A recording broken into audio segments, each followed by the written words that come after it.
Hello everyone. गर्मियों की सबसे ख़ास सब्ज़ी होती है करेला। और करेला लगाने का समय बिल्कुल सही है, ये मार्च अप्रैल। हमारे सभी व्यूअर्स सोचते हैं कि ऐसा क्या होता है कि दूसरे जो किसान होते हैं या नर्सरी वाले होते हैं कि उनके करेलों में ढेरों करेले आते हैं और वो ढेर सारी मेहनत करने के बाद भी 2-4 करेले ही उनके प्लांट पे आते हैं। ऐसा क्या करते हैं वो लोग कि उनका करेला हमारे नॉर्मल करेले के पेड़ से 5 गुना अधिक फल देता है। अगर आप चैनल पर पहली बार आए हैं तो चैनल को सब्सक्राइब कर लीजिए। वीडियो अच्छी लगे तो इसे लाइक शेयर जरूर कीजिएगा। जी हाँ, करेले पे साधारण उत्पादन से 5 गुना ज़्यादा करेले आप पा सकते हैं अगर आप अपने करेले के प्लांट पे 3G कटिंग करते हैं। 2G 3G कटिंग करने का सबसे ज़्यादा फ़ायदा उत्पादन में होता है, यानी पैदावार बढ़ जाती है। नॉर्मली आप जहाँ 1 फल लगेगा 2 फल लगेगा वहाँ 5 से 6 फल लगेंगे। बस आपको अपने करेले के प्लांट में नियमित जो है खाद वगैरह डालते रहना है, क्योंकि जब उत्पादन बढ़ता है तो पौधे की खुराक भी तो बढ़ जाती है। आपको अपने प्लांट पे 2G 3G कटिंग तभी कर लेना है जब आपका पौधा 1 से 2 मीटर का हो, क्योंकि जब प्लांट्स बहुत बड़ा हो जाता है तो उसकी मेन रूट जो शूट्स होती हैं, मेन ब्रांच होती है, उसे पहचानना बड़ा मुश्किल हो जाता है। इसलिए जितने भी हमारे व्यूवर्स हैं, अगर अपने करेले के प्लांट में वो भी 2G 3G कटिंग करना चाहते हैं तो अपनी छोटी सी प्लांट में ही 2G 3G कटिंग करना स्टार्ट कर दें, क्योंकि ये शुरुआत में ही की जाती है। अगर आपकी करेले की बेल 1 मीटर लंबी हो गई है तो आप जो उसकी मेन ब्रांच है उसकी पॉइंट को किसी ब्लेड की सहायता से या हाथों से ही पिंच कर दीजिए। इससे ये होगा कि उसकी ग्रोथ वहाँ से रुक जाएगी। जैसे आपको दिखा रहे हैं कि ये एक ब्रांच आई हुई है, इसकी जो शूट्स है इसकी पॉइंट को आपको हाथ से ही कट कर देना है, नहीं तो कोई साफ़ सुथरा ब्लेड हो आपका तो उसकी सहायता से आप अपने शूट्स के पॉइंट को, ये जो पॉइंट आप देख रहे हैं, इसको धीरे से हाथों से तोड़ देना है। जब तोड़ देंगे तो ग्रोथ रुक जाएगी। इस तरीके से देखिए कैसे तोड़ दिया जाएगा।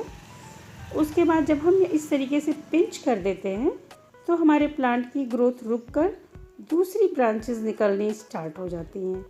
एक बात का ध्यान देना है कि एक ब्रांच में ज़्यादा से ज़्यादा 2 और ब्रांच निकलने हैं, क्योंकि जैसे ही आप पॉइंट को काटेंगे बहुत सारी ब्रांचेस ग्रोथ होंगी। उसमें से आपको जो स्ट्रॉन्ग ब्रांच है, जो मजबूत ब्रांच आपको लगे, स्वस्थ तना छोड़ दीजिए 2, और बाकी जो तने और निकल रहे हैं उनको आप तोड़कर हटा दीजिए। क्योंकि बहुत ज़्यादा ब्रांचेस जब एक ब्रांच में आ जाएगी तो आपका करेला घना तो बहुत हो जाएगा, लेकिन उसमें फ्रूट्स उतने अच्छे नहीं आएंगे, क्योंकि प्लांट उतना लोड नहीं ले पाता है, उसको उतनी अच्छी खुराक चाहिए होती है। अगर ज़मीन में लगा हुआ है तो कोई दिक्कत नहीं है, चाहे जितनी ब्रांचेस आएँ आराम से उसमें फ्रूट्स आएंगे। लेकिन अगर आप कंटेनर गार्डनिंग करते हैं, आप पॉट में अपने प्लांट्स को लगा रखें, जैसे ये देखिए ये करेले का प्लांट है, एक बोरी में लगा हुआ है और निश्चित ही इस बोरे में भी इसमें अच्छी खासी पैदावार होगी। इस तरीके से स्टेम के पास आप देखिए, जहाँ आपने प्लांट को लगाया है स्टेम के पास तो ब्रांचेस को बिल्कुल भी ग्रो नहीं होने देना चाहिए। वहाँ जो छोटे छोटे शूट्स निकलते हैं उन्हें आप हमेशा तोड़ते रहिए, क्योंकि जब नीचे से ही दूसरी ब्रांचेस आने लगती हैं तो वो पौधे की सारी ताकत को वहीं खींच लेती हैं और आगे का पौधा जो होता है वो ग्रो नहीं कर पाता है, दूसरी ब्रांच ही ग्रो होनी स्टार्ट हो जाती है। इसलिए हमें कोशिश करना है कि तने के पास, जड़ के पास कोई फालतू की ब्रांच ना ग्रो होने दें। और जब मेन ब्रांच से आप एक कट लगाएंगे तो आपकी 1G कटिंग होगी, और उसमें से जब दूसरे शूट्स निकल के 1 मीटर बढ़ेंगे और जब उसके पॉइंट्स को आप कट करेंगे तो वो 2G कटिंग होगी। गमले में 2G कटिंग काफ़ी है, लेकिन अगर आप ज़मीन पे लगाया है आपका पौधा तो आप 3G कटिंग कर दीजिए, और ज़्यादा ब्रांचेस आएंगी और ज़्यादा फ्रूट्स बनेंगे। 2G 3G कटिंग करने का एक फ़ायदा ये भी है कि इसमें फीमेल फ्लावर्स ज़्यादा आने स्टार्ट होते हैं, क्योंकि अगर आप अपने करेले के प्लांट में कोई भी कटिंग नहीं करते हैं, 1G 2G कोई भी कटिंग नहीं करते हैं, तो मेल फ्लावर्स आते हैं जो 1-2 दिन में झड़कर ख़राब हो जाते हैं। लेकिन अगर आप अपने प्लांट में 2G 3G कटिंग करते हैं तो मेल से ज़्यादा फीमेल फ्लावर आएंगे।